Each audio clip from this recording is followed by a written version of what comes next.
Aku ni lama dah tak beli phone. Kalau hangpa tengok handphone aku ni pun dah pecah. Kira jenis pakai sepuas-puasnya lah. Aku rasa ni salah satu yang buatkan aku nak beli phone baru. Kalau sebelum ni memang iPhone 17 Pro Max, apa semua tu kan, Samsung Ultra, teringin tapi dia tak sampai level macam ush kena beli ni. Tapi yang ni level dia tu rasa macam nak kena beli. Ni kena beli. Tapi kalau ikut harga dia bagi aku kuat pricey sebab RM6,799 dekat SendQ. Yang ni dia dapat yang free RM700 Hasselblad Earth Explorer Kit Voucher. Okay, so Oppo Find X9 Ultra ni yang best dia, hampa tengok ni. Dia ada 1, 2, 3, 4. Yang 5 ni, yang kecil ni, dia ada satu kamera yang paling kecil tu adalah untuk sensor color ataupun temperature dia, ataupun dia punya white balance sensor. Yang aku faham lah. So dia boleh bagi color hang tu memang white balance dia tu tepat. Hampa tengok color dia. Memang mungkin dia ada touch up sikit lah. Memang nak beli Hasselblad tak mampu, ni lah kamera yang mungkin kita mampu nak beli. Hari tu aku pergi dekat Oppo IOI tu, tapi belum ada lagi nak test. Aku dah test kompetitor dia Vivo.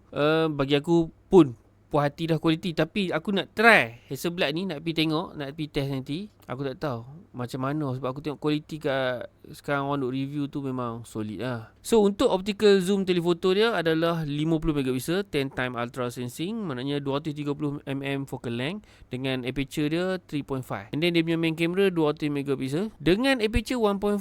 Sensor dia pun kita boleh kata consider besar lah, 1/1.12. And then dia ada lagi satu, tadi optical zoom telefoto 50 megapixel. So hampa boleh dapat 10 time ultra zoom tu dengan 50 megapixel. Kemudian hampa ada 3 time super portrait telefoto 200 megapixel, aperture 2.2, solid, 70mm nya focal length, 15cm macro, boleh jadi macro lens juga. Kemudian hampa ada ultra wide camera 50 megapixel, aperture 2.0, equivalent to 14mm focal length lah. The new gen true color camera, this one yang aku cakap tadi, kamera kecil tu. Dia ada 24 spectral channel, 15 EV high dynamic range, your front row lens for live shows. Sebab sekarang dia petang banyak orang beli buat pakai nak pergi konsert, sebab banyak viral pergi konsert punya kamera kan. Ni Vivo dengan Hasselblad ni, mereka ni competitors lah. Tapi aku rasa macam Hasselblad ni lagi padu lah. Tapi tak tahu, kita kena pergi test dulu.